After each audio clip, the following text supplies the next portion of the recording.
and welcome to today's segment of The Power of Money. I'm your host, Michelle Graves, known throughout the United States for the last 26 years as the Money Lady. And I'm delighted to be in your homes, your cars, whatever venue you're watching YouTube today. We have a phenomenal show. I have in the studio for the next hour John E. Moore, who is the founder of the African American Community Fund, a division of the Dayton Foundation in Dayton, Ohio, and I also have over that fund Whitney Briggs, who is their development officer. So you just want to sit down, relax, and watch this show. My commitment, as always, is to bring you the information and equip you with necessary knowledge so that you can begin to make appropriate financial decisions for you and your family. This has been my commitment for over 30 years, and I'm not wavering. And today I'm going to introduce you into the world of foundations, and more specifically, the African American Community Fund, which truthfully, viewers, is a unique fund nationally. I would also say it would be a prototype model for other foundations and nonprofits to consider a venue to begin to release money into affected communities, especially disadvantaged communities, which in today's world could include African Americans, could include the Latina community, could include single parents, single mothers. There are so many people today who are struggling to survive and to get through the economic challenges that are facing this world economy. So this particular fund was birthed out of the imagination and creativity of Mr. John E. Moore, which I must tell you, this man is a vibrant, alive senior. There's nothing slow moving about him. So you just might as well just get over it. When I tell seniors, just because you're older does not mean you're in a box. So we're going to turn this next hour over to my talking to these people about what they do, their vision, and sit back and enjoy. This is going to be a great show. So, good morning. Good morning. I'm so delighted to have both of you in my world for the next hour, and I'm sure it's going to be a great, great, great time. Where do we want to begin? I'm going to kind of summarize the fun facts that you gave me. Okay. And just as a start, and then we're going to just see where we go with this, because there is so much, and I was up reading all the information you sent me, and thank you so much. You're welcome. And I had an opportunity to review it carefully, to review your background. Mr. Moore, you are a force to be reckoned with. And but we'll start by the African American Community Fund, founded by Dayton Foundation Governing Board members John E. Moore Sr., former chair. Yes. My goodness. And Lloyd E. Lewis Jr. in 1991. Absolutely. Yes. So that is how many years? That's 20 20 plus. Plus, Yeah, that's a long time. You all were pioneers. Well, Is that fair to say? we had a dream. You had, well, you made a dream Yeah. an operating reality. Mm-hmm. And then your current AACF board president is Jessica Jenkins with Yeah. the city of Dayton. Yes.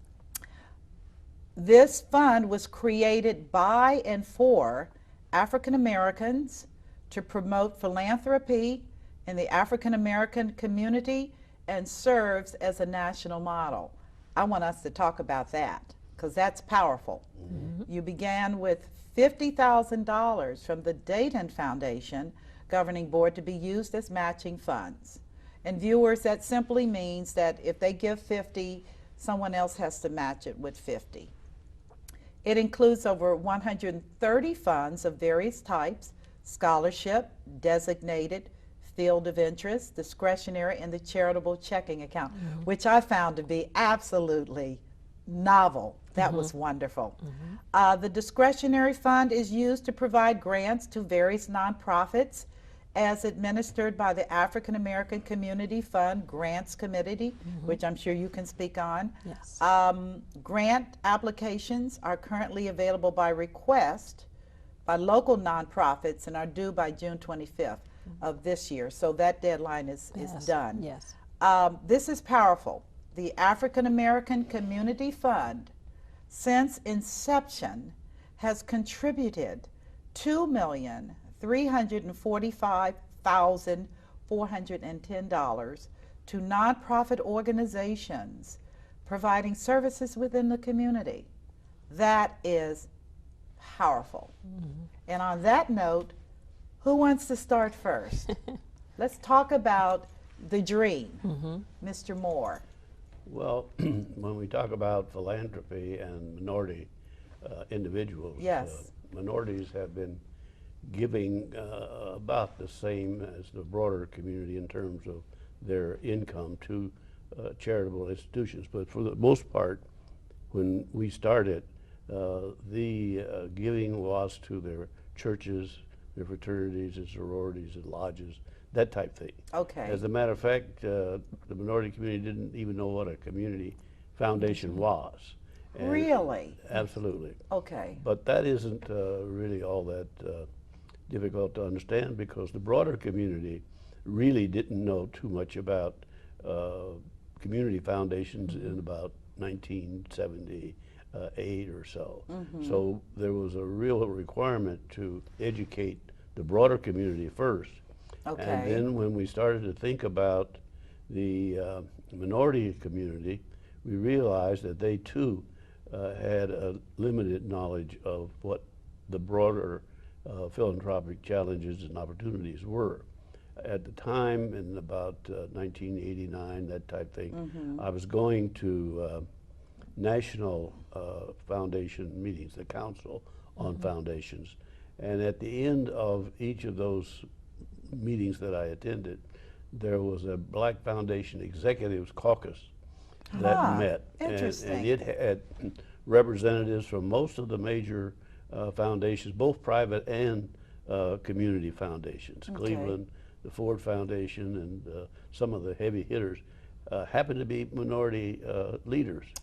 So as we talked and caucused and had conversation, it was pretty apparent that minorities as a group had not really been challenged as a group to get engaged to a large extent.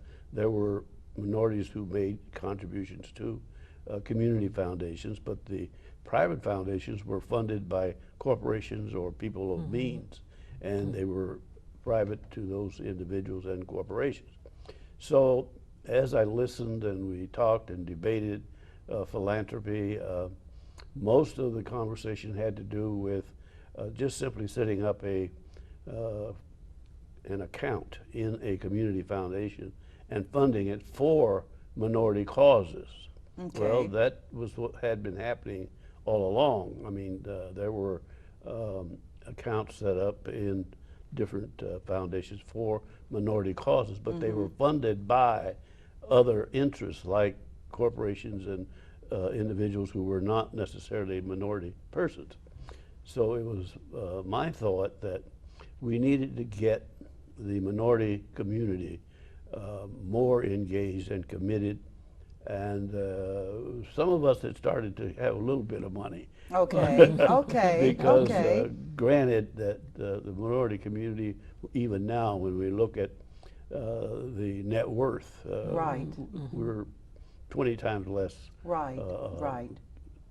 have to have a huge amount of money. Right. So we just started with the thought that we needed to establish something in this community that would provide an opportunity for minority persons to get the advantage and help and assistance that a community foundation could give them. Because when they die and have a little bit of a legacy, they may want that legacy to go to one or more different causes.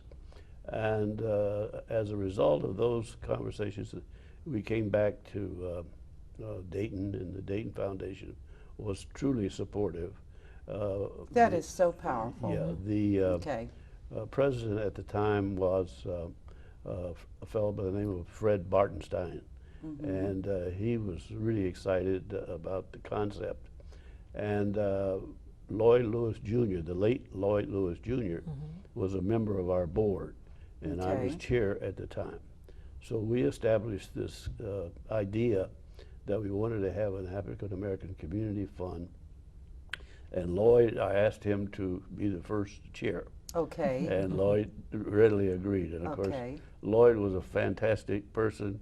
He had been in business in the Dayton community. He knew the African American community because of his business relationships and the work that he had done. So it was a perfect assignment for him. Okay. And he was a white man.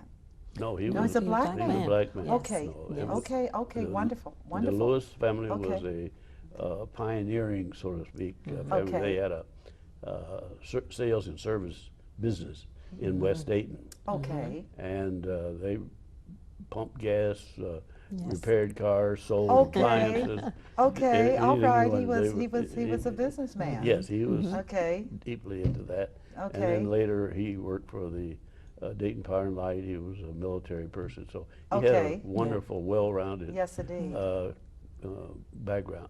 Because if I'm not mistaken, I'm sorry, but didn't he help with the Ross dealership as well here in Dayton and help getting that started with the funding? Yes, I'm sure he That's had. interesting, because she's one of my guests today. Janelle? Yeah, Yes. she will be on after you. Fantastic Yeah, young she's lady. a neat lady. Yes, absolutely. Awesome. Yeah. Okay. But anyway, we sort of got started with the matching funds as an incentive. We decided that we would match each gift dollar for dollar, 50 cents on a dollar. And I think the first year we had somewhere in the order of 300,000 or more. Of gifting. Well, yes, in accounts that were established. Exactly. Yes, and That's very good. It just grew from there. Yes. And now we have more than $4.5 million in accounts, I saw that. Yes. which represent not only individuals, but there are minority institutions that have elected to establish accounts. Really? Yes, we have the parity organization itself that we represent as well, that has an account, Mary Scott Nursing Center. There are a whole series of institutions that have elected to establish funds. And and you all match that? the foundation matched that at the beginning. Okay, Yes. all right. That's good. But I find that interesting. the important thing is that I see that having an account in the African American Fund is like having your own foundation.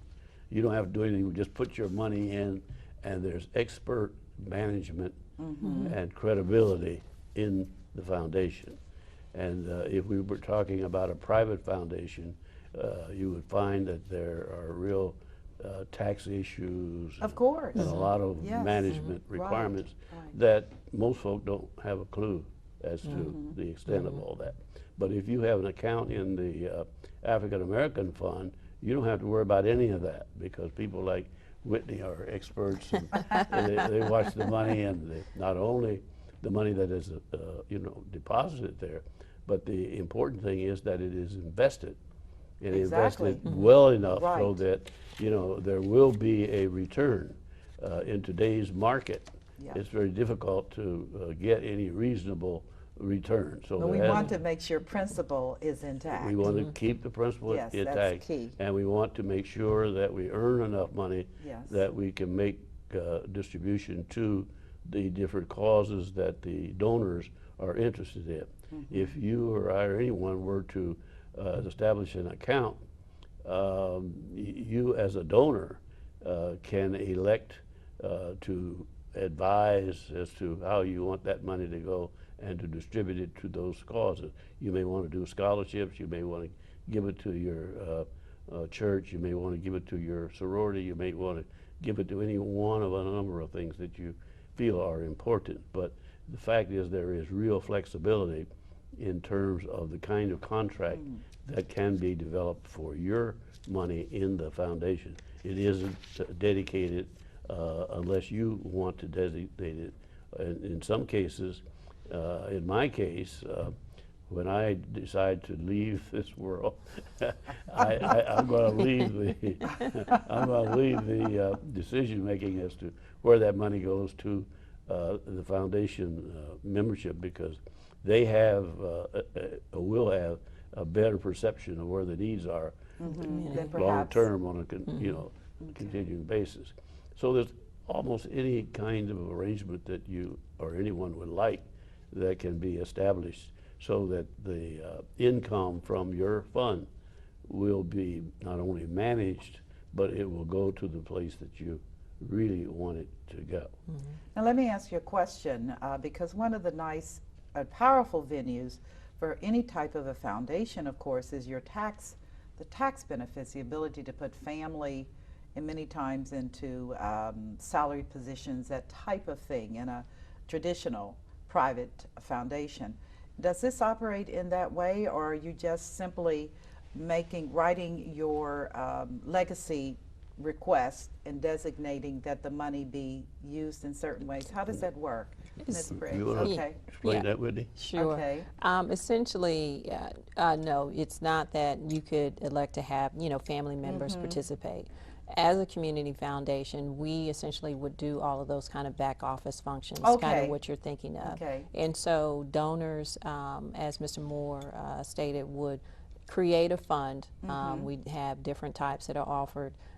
In that fund agreement, they would identify how they want those monies to be distributed within the community, whether that be to a specific organization, or, as Mr. Moore alluded to, leaving it to the Dayton Foundation, which we call like a discretionary fund or community impact. Okay.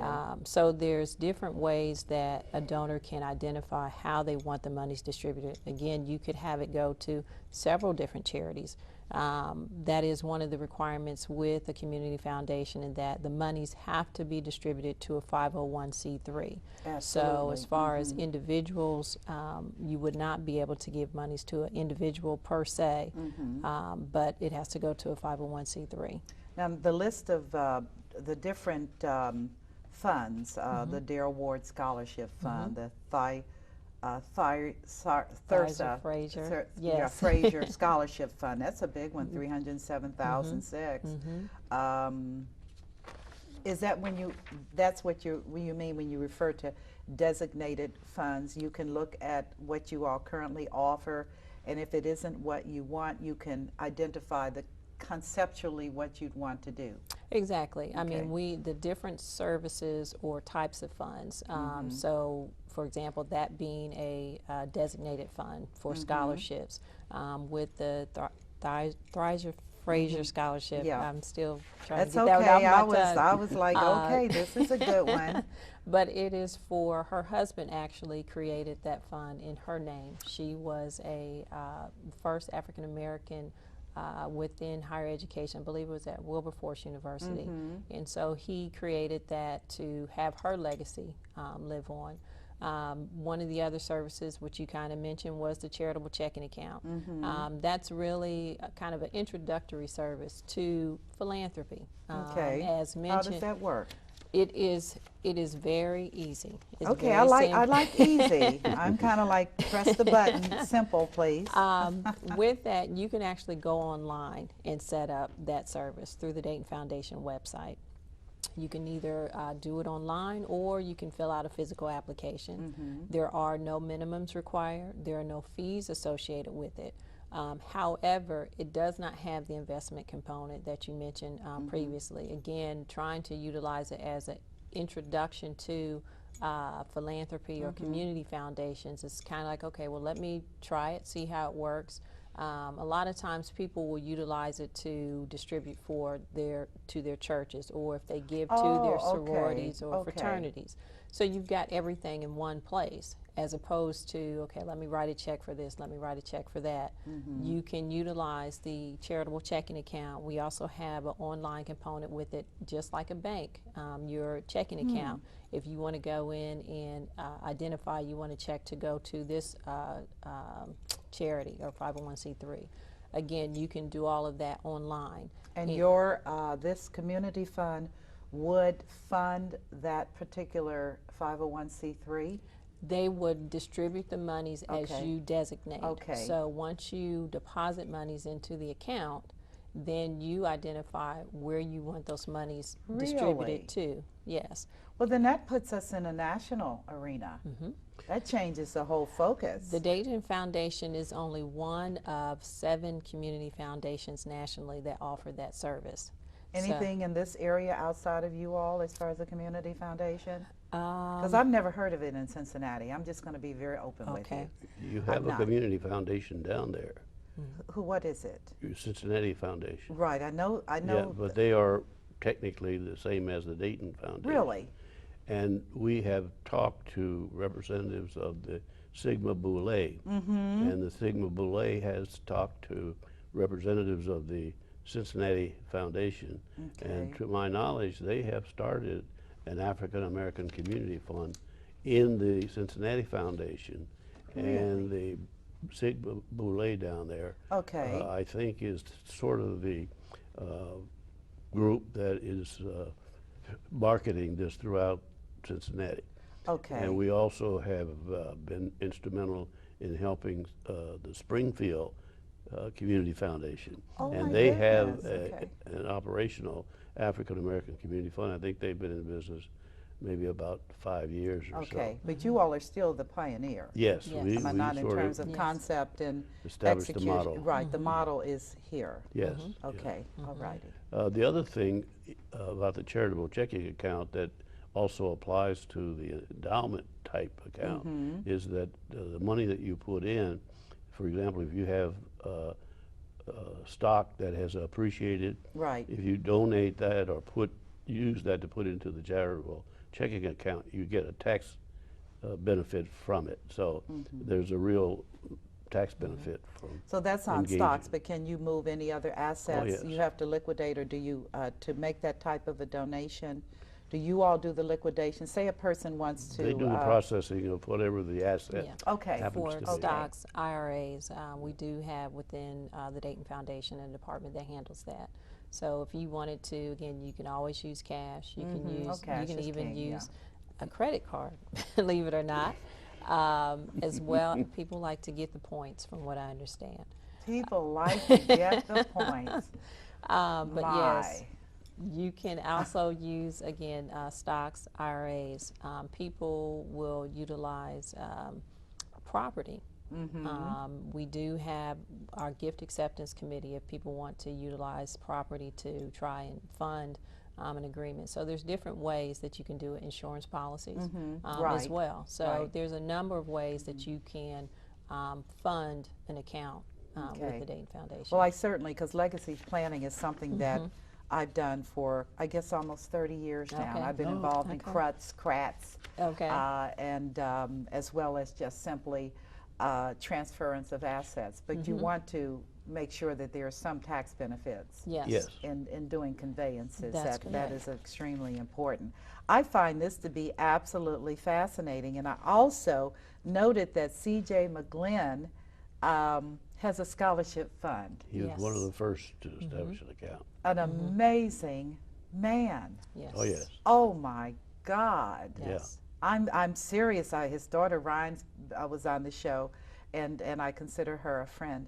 But this man was such a pioneer and a visionary. He was. And to see what that there is a scholarship fund, so people can, in fact, write checks. Am I right now? They can write checks and designate that money go to that fund. Is that correct? Oh, yes, you can That's correct. add any of those funds that are established. This Or is establish a new amazing. one. Okay. Yeah. You can establish a new one, but you can also, Yes. if you wanted to make a donation to this particular scholarship Yes. fund. Now, would the foundation match those dollars? So if you wrote a check for, say, $2,000, would the scholarship fund then get $4,000, or am I not clear? At this point, there is, in recognition or celebration of AACF's anniversary, Okay. we do have an incentive program going through December of 2013. Okay. Within that program, if you open a new charitable checking account. And again, there's no fees, there's no That is minimums. so amazing. What the Dayton Foundation will do is match dollar for dollar. Once you open the account, we'll match dollar for dollar up to $1,000 when you make distributions. So let's say you open a charitable checking account. Okay. And then you make a distribution to, say, Mary Scott Nursing Home, as Mr. Moore alluded to. Then the Dayton Foundation will match dollar for dollar up to $1,000 to the AACF discretionary fund. So the intent is that it allows the discretionary fund for AACF to grow so that we can, the committee that you mentioned earlier, actually give out more monies in discretionary grants. That's one part of the incentive program. The other part is the endowment fund. Okay. Those are more of the long-term, what we call pure endowments, where there is the investment component. Normally, we recommend at least $25,000. Right. So what the Dayton Foundation is, again, in honor of the celebration for AACF, is for up to $16,675, the Dayton Foundation will match 50 cents on the dollar for you to get up to the $25,000. Okay. So normally what I recommend is start with a charitable checking account. Get your money built up to the $16,000 plus, and then once you reach that threshold, you can move it over into an endowment fund so that you can create your legacy and you still have your charitable checking account. So it's twofold in that, one, it allows you to get into charity, give into charity in an organized manner or philanthropy. As well, it helps to benefit the African American Community Fund, and you're still, again, helping others that have a need. So it's the thing that's so powerful, and I only say this because the argument that has been rendered over the years is that poor people, and many times poor means is connected to black, are always asking for a handout, and that we're never givers, and we never create vehicles and instruments to pass on to future generations.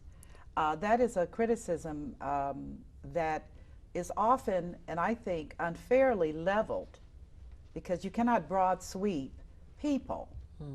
There are always classes of people, some that have more, some that have less. But under this venue, as I understand it, even a person of modest means has a venue for making contribution. Is that not correct? Oh, absolutely. As a matter of fact, if we think about the total minority or particularly African American community, we have assets that are equivalent to the economy of Canada. Absolutely. Now, that's a On lot an of aggregate. money. Yeah, Yeah. it's not, yeah, we do. We're not No. we're not poor. But we do not have, on an average or median income, what the broad American community has. Right. But we do now have enough folk who have enough income to take care of their normal requirements and set a little bit aside. So we're now at a point where we can, I think, take advantage of the opportunities and service. It is a service that is rendered by the Dayton Foundation and the African American Fund, particularly in terms of managing our personal assets. Right. And we're finding, as you can look at those different accounts, Yes. folks have some rather significant amounts I that must they've tell been able you, to turn loose. I was very impressed. Yes. I was. I've not seen anybody take anything with them when they pass away from this place. Purses do not line up at the bank. No. They don't do that. So the other thing about the endowment fund is I kind of tell it. If you stand on a street corner and somebody offered you over $8,000, then that's exactly what the Dayton Foundation does in order to encourage an individual to establish an endowment account if they are committed to putting in the 16,000 plus for a total of 25,000, as Whitney has indicated.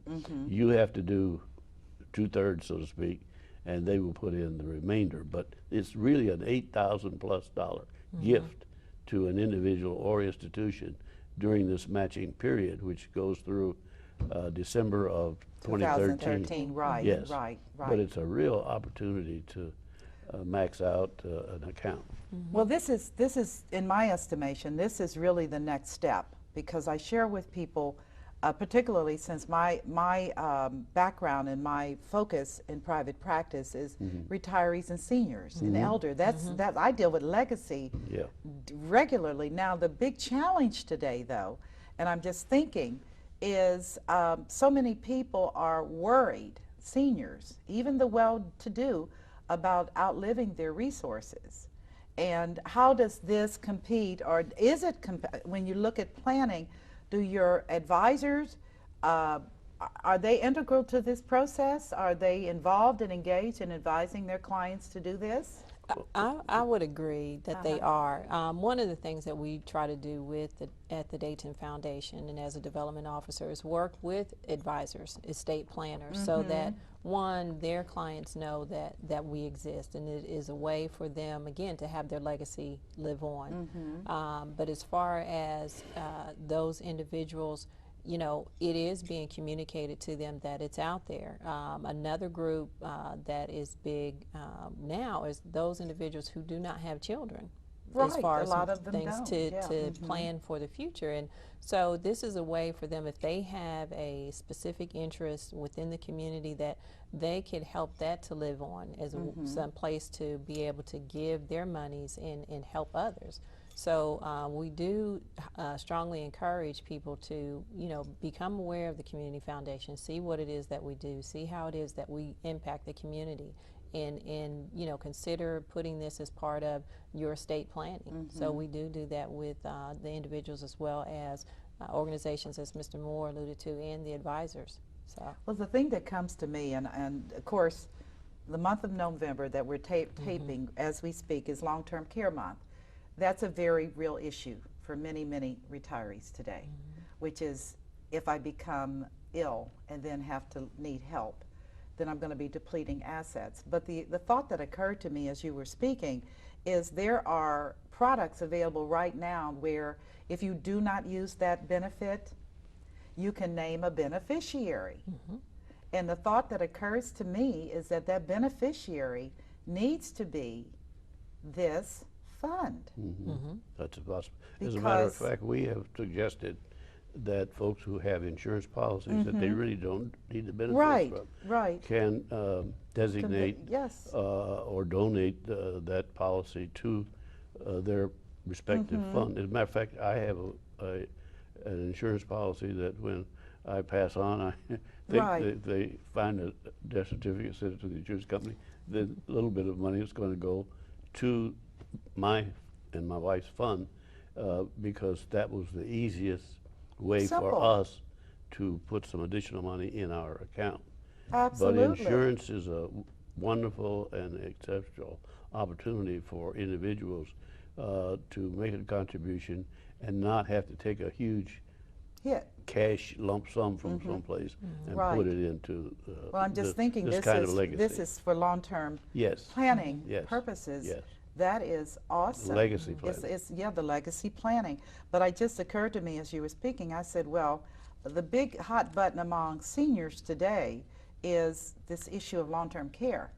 And well, it's a really not understood or misunderstood life challenge. It is. It is. Because most folk haven't really thought about long-term care. I know they haven't. They've got the Medicare and they don't even know anything about Medicaid, but the point is that if you don't do a little planning, you're going to find that you're going to be broke, and all your assets will go to the state or to the nursing care, and you'll be without having any assets left if you live, you know, as a person needing long-term care for very long. Mr. Moore, you're sharp. God, I need to make you a poster child. No, I was just thinking because if they don't, the argument that's rendered by so many seniors and particularly with African Americans, which is, why am I paying out all this premium and I may never use it? Well, again, the thought was, because I do have companies that have product where if you don't use it, upon your demise, it goes to a beneficiary. And I said this would be an ideal situation to tell them, listen, you have an opportunity to leave a legacy to a stable foundation. That's a little bit different, and I don't mean to discredit other nonprofits, but I feel a lot better giving to this type of a venue than even making bequeaths to your favorite, charity or something. A foundation is so stable. Yes. Well, It's just different. The good thing about establishing an account, the corpus, whatever that amounts to, it'll be there forever. And you'll only spend the income from that fund. And I think the great feature is the fact that it'll be there. If you give money to a charity like Red Cross or the United Way, they'll use it up during that calendar year. So then they'll be back tomorrow, next year, asking you for more money. Or if you give it to your church, they'll spend it right now. And then you'll for have operations to, I mean, whatever. And then you have to start all over again when the new fiscal year, calendar year, whatever it is, starts. So that that's is a really powerful. important feature. John, that is very powerful because you have set my mind to thinking a little bit differently as I'm understanding it, because it's about getting an understanding. Yes. This And thing is in perpetuity. this is in perpetuity. Yes. And that is extremely important Yes. for people as they're thinking on down the road, which is, if I make a grant, if I make a donation, if I leave a bequeath, is this group even going to be around? Because things do happen Oh, absolutely. all the time. And whereas with something like this, and that's one of the powerful things about a foundation, but it appears from what you're sharing with me that you all have essentially set up a situation where a person can have that financial continuity and stability, which is built into the concept of a foundation, Yes. while providing you with extreme flexibility. Yes. That is absolutely You're in wonderful. control of whatever happens to your account. You can decide and work out a written agreement with the foundation in terms of what those conditions or terms are. So there isn't any misunderstanding as to what your desires are as a contributor or a customer, and that's so terribly important. Well, let's talk about how this concept, because frankly, a ton of people that have wealth that are of African American descent do not reside here. Many seniors relocate. They may have started their lives, raised their children here, but they're now in Florida, or they're in the Carolinas, or anywhere. Seniors are a mobile group today. They're subject to up and go. Is there any kind of thinking as you move into the next year? 2013 is almost here, where this particular product can be presented or made available to seniors that are in other parts of the United States? Well, I think the foundation has done a limited job of featuring this program, the Dayton Foundation, not the African American Community Fund so much. But I know that the foundation president has shared this at the state level, particularly because he was chair of the state organization. And has shared it there. But from a national point of view, I'm not sure that it's gotten the kind of visibility that it deserves. But from a state level, I think that that word has gotten around. And to some extent, I'm sure that some of the other national organizations or states have been made aware of it. But I don't think there's been the hard marketing campaign I think that you're alluding to. Well, as we look at technology today, and like I said, even with this show is going to be on YouTube. Any senior that types in senior, this show's going to come up. And it just seems to me that is a potential. I'm not even saying it's in sync with what your long-term goals are, but I do know that seniors are mobile. Oh, absolutely. And they go, Yes. and many times permanently and many times not. But the fact that there is a venue available that they could take advantage of fairly quickly, especially when you were talking about, I personally, when people move, I tell them you need to do something with that real estate. Yes. You're not coming back. So what are you going to do with the real estate? If it's a house, well, I want to leave it to my children. Your children don't want the house. That's what life insurance is for. But these are opportunities that could present themselves, and I just wanted to know if you thought about that. Well, one of the things, as a development officer, that's kind of my responsibility, is to go out and speak to individuals, organizations, whomever may want to get more information about the Dayton Foundation, the AACF. So certainly, you know, there has been communications with different groups, you know, outside of the Dayton area. Okay. And particularly with the Dayton Foundation, I think one of the things that recently has helped kind of get us national recognition is with the Arts Alliance. Tell me more about that. The Dayton Foundation, as a community foundation, has been instrumental with the Art Alliance within Dayton as far as the performing arts, the ballet, where they have decided to work together, and all of their back office functions are under one roof as a way, as a means to essentially save money. And there has been, one of my coworkers recently spoke in Miami in regards to that.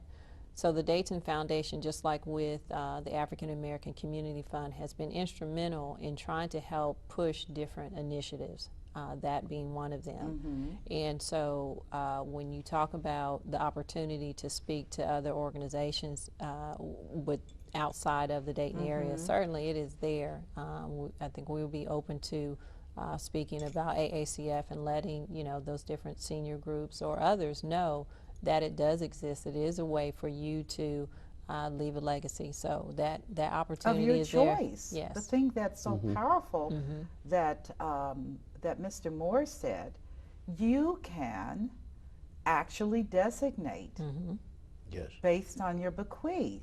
It does not have to be, what do we call this, cluster of funds, but you can actually have it professionally managed in perpetuity. Correct. With principal assured, and that changes the context of that entire fund. Yes.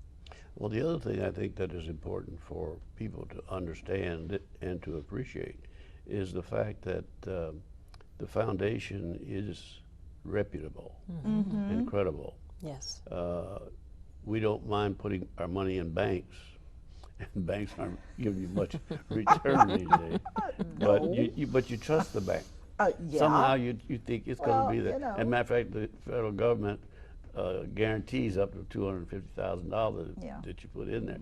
So there's a trust factor, but there is that kind of trust that you can put into the Dayton Foundation because of its management acumen and the staff that is there. They have legal experts, they have social service folks, I mean, HR folks, you've got the whole gamut.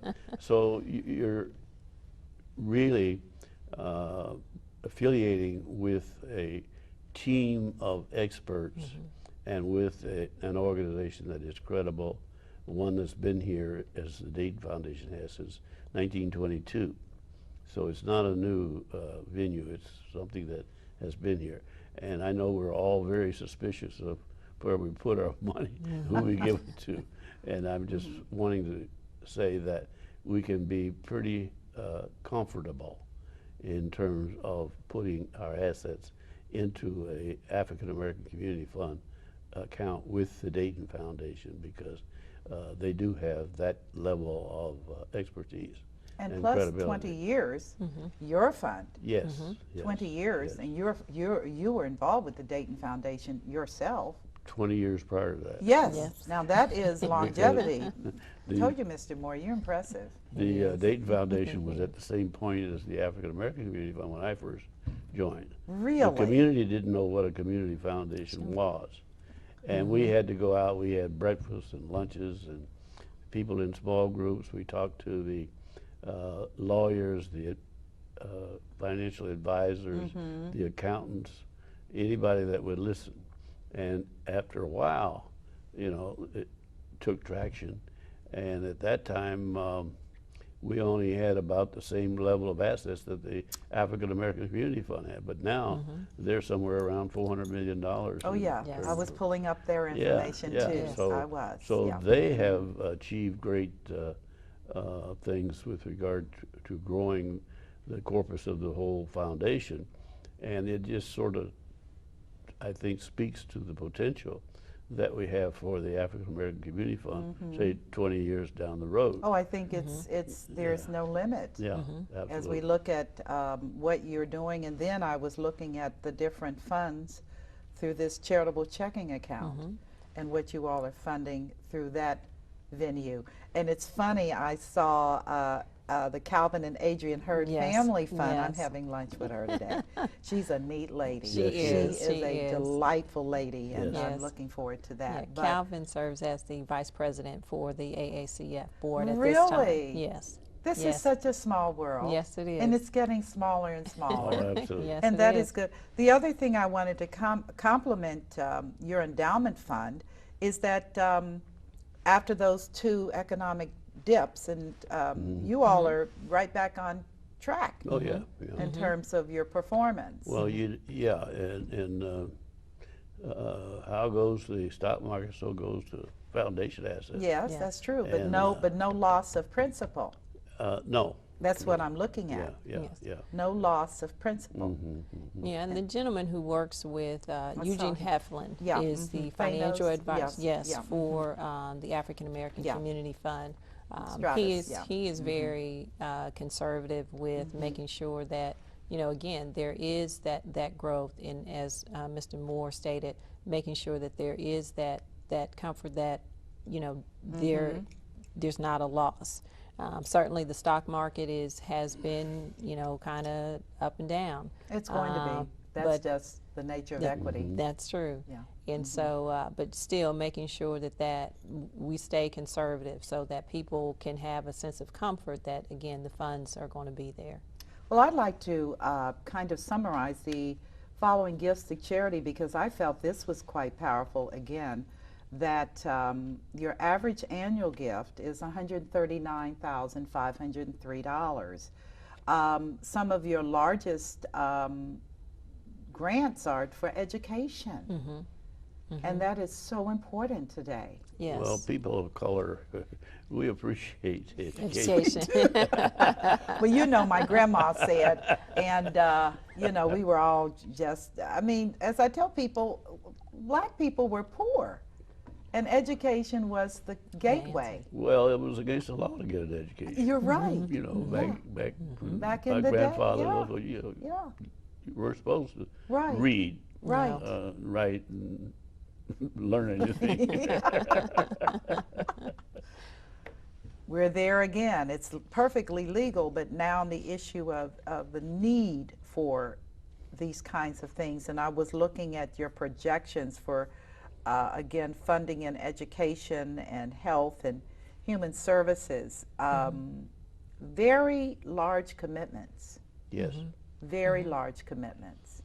We have needs across the board. Yes, in that's our what I was community. looking at, yeah. And the thing that I have been pointing to in some of my discussions is the Urban League. You know, they put out a publication called The State of Black America. And they have done an index.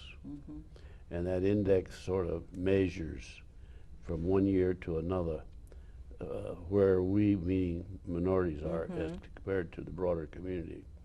And for the last several years, we have not really closed the gap, whether it's education Right. or income Right. or In fact, we're economic development, and it varies as to how big that gap is, depending on the category that you accept. So there is no limit to what you can select to support from a financial point of view. And while we understand and we still want the broader community, the other foundations, public and private, to support our causes and needs, we need to be able to, I think, have a role to play. Absolutely. And not only Absolutely. in receiving, but in terms of giving. Absolutely. And that's what this is all about. Well, I must tell you that I so respect and endorse your position that we must be givers. Yes. That those of us, and even down to small amounts, are there any opportunities for people just to make a small donation? How does that work? I mean, if an individual and/or organization is wanting to make a donation to any of the funds that are listed in what you're looking at as our annual report, they can do that at any time. So if they're, for example, we were speaking to the care of, seniors, for example, Mary Yes. Scott Nursing Home, they have a fund. If they would want to make a donation to their fund, for example, they can certainly do that. So there's always the opportunity to make a donation to any of the funds that we have within AACF. And at the point that they make that contribution, they do receive a tax deduction for that. They will receive an acknowledgement letter so that In the year of the donation? That's correct. Okay. Correct. So again, you can make a donation to any of the funds that are listed there at any point. Okay. So may I ask you, why would an individual want to make a donation, just an inquiry, into a nursing home? I think that there is certainly a need, kind of that was mentioned earlier. Operating costs for nursing homes it's horrible. Yes, right. Very expensive. So I think those are some of the things that need to be kept in the thought process is they have to operate. They do. So, but this is a nonprofit nursing home. Yes. Okay. Correct. 501c3. Correct. Okay. Okay. That's very unusual. Well, let me say Okay. one more thing. I think it's important for people here to know that Mary Scott Nursing Home that has that account is only one of 4 minority-owned nursing homes in the state. Really? Yes. Okay. And because of the financial condition and long-term care costs, Oh God. most of their residents are Medicaid. Understand indigents. So the right. Medicaid reimbursements are not very generous. Right. So right. that means in order to give the quality care that they do give, Yes. there's a need for them to have supplemental funds from Understand. charitable sources Right. in order to be able to do that. Right. Because as you know, the state cut the reimbursement rate last year about 5%, and this is just Well, one there of in several. Cincinnati, an African American owned nursing home that I was very involved in terms of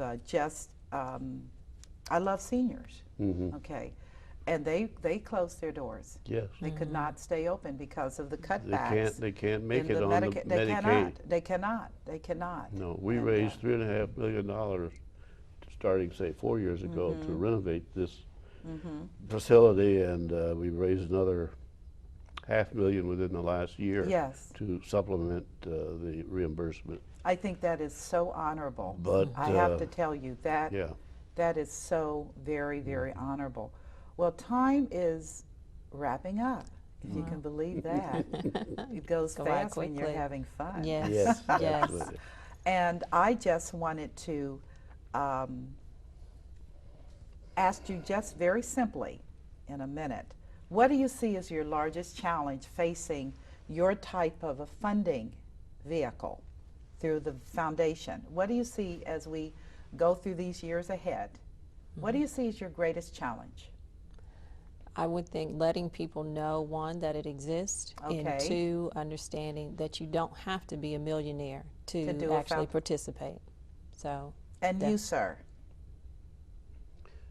Well, I think it's important that we do exactly as Whitney has indicated, getting the word out. But I think the other thing is that we need to also get the word out that we do have all of these requirements and needs in our community, and that as you agree or decide to participate, that you're doing it to do some good in this community, because so many folks don't think beyond having to give some money for something, but this is to give money for something that is important, that represents a genuine need in our community, and we need to be part of the solution as opposed to the problem. Eloquently stated. Well, viewers, wasn't this amazing? I told you so. John E. Moore Sr., I would that he would live a long, long time. Oh. I'm sure he agrees. I'm sure his wife agrees as well. And same thing with Miss Briggs. Yeah. The world of foundations, it is affordable, and the requirements in the days ahead, as you are going to see, the government cannot and will not do it all. Those days are over. We must be willing to go deep and to recognize that giving is a part of living. And philanthropy, in my opinion, is the highest expression of love. So I conclude today's segment of The Power of Money, where my guests were John E. Moore Sr. and Whitney Briggs from the African American Community Fund, a division of the Dayton Foundation in Dayton, Ohio, talking about the power of charitable giving. You have a pleasant day, and God bless.